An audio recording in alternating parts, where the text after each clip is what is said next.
YCP అధినేత మాజీ CM YS Jaganmohan Reddy మాట్లాడుతున్నారు. లైవ్ లో చూద్దాం. బకాయిలు పెండింగ్ లో పెట్టారు.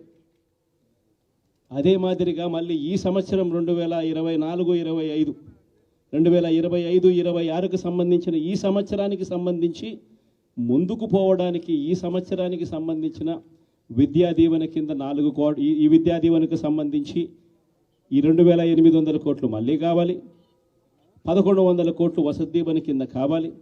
ఇవన్నీ కూడా కలిపితే మరో 3900 కోట్లు.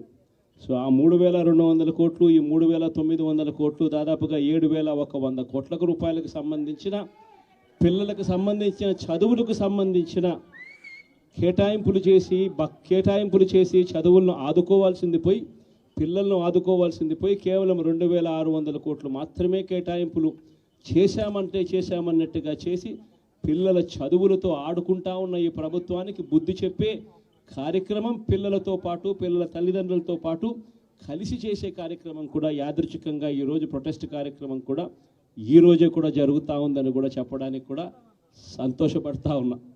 వైఎస్ఆర్సీపీ ప్రభుత్వం ఎప్పుడూ కూడా ప్రజలకు తోడుగా ఉంటుంది, ప్రజలకు ఎప్పుడూ కూడా అండగా నిలబడుతుంది, ప్రజల తరపున ఎప్పుడూ గొంతుకై వైఎస్ఆర్సీపీ ఎప్పుడూ ప్రజలకు అండగా ఉంటుందని మరొక్కసారి తెలియజేస్తూ ఈరోజు ప్రొటెస్ట్ కార్యక్రమంలో పాల్పంచుకుంటా ఉన్న ప్రతి ఒక్కరికి, ప్రతి కార్యకర్తకు, ప్రతి నాయకునికి, అదేవిధంగా పిల్లల తరపున, పిల్లల తల్లిదండ్రుల తరపున వాళ్ళతో పాటు కలిసికట్టుగా ప్రయాణం చేస్తూ ఉన్న ప్రతి ఒక్కరికి కూడా ఈ సందర్భంగా మీ అందరికీ కూడా చేతులు జోడించి పేరు పేరున మీ అందరికీ కూడా కృతజ్ఞతలు తెలుపుతా ఉన్నాను.